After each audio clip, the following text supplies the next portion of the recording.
Gilbert Webb, líder do partido HTC. Mi persona ha participato nell'ultima elezione 2021 come leader del partito HTC. Mi attuma un pausa di approx 3 anni passina mi porsegui enfocare ba mi scuola come tata base con ele. Mi acaba mi master degree MBA in Business Management a Kearney American University e recentemente mi acaba mi master degree MBA in General Management na Guglielmo Marconi University. Attualmente mi sta finalizzando mi master degree MA di Engineering Management. Mi quero bisa danke na cada uniboso nampa e suporte e positivo mensagem que me está recebido todo dia for de hobby persona. Que está donando e coragem para seguir para adiante e demonstrar que está é momento para abo como pueblo está no primeiro lugar.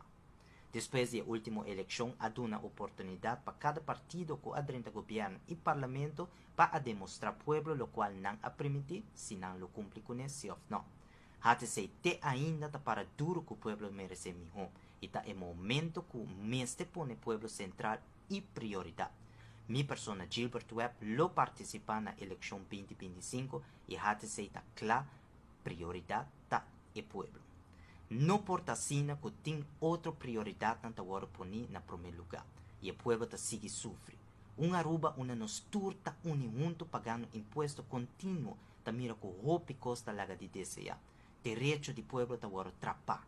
Preço está queda aumentar. E estão que tem quase cambio está sigue desfrutar. E não está importar, mas está basta. Aruba não está.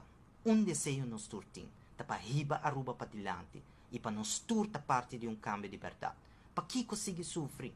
HTC está para firme na bobana e está clapa eleição 2025.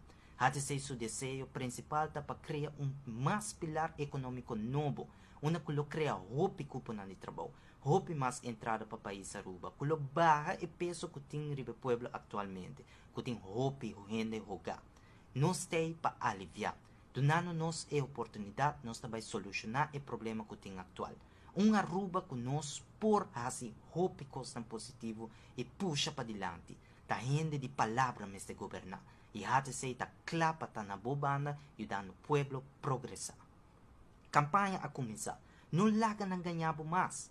Para firme e tá clape cambio de verdade. Lei no parlamento que te ainda não está claro. Quem não está guarda para a eleição bem a trove para bisabo que não está quase claro. Para Kiko durante a campanha não para bisabo não está full preparado.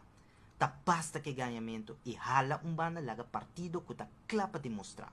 HTC tá para firme que a seguinte eleição tá coalição direito long demonstrar. Anto clapa a clarear. Pisando e pueblo tur e verdade. Puxando para leina como este war passar para passa. Não mais lamento com o pueblo. O voto tá conta.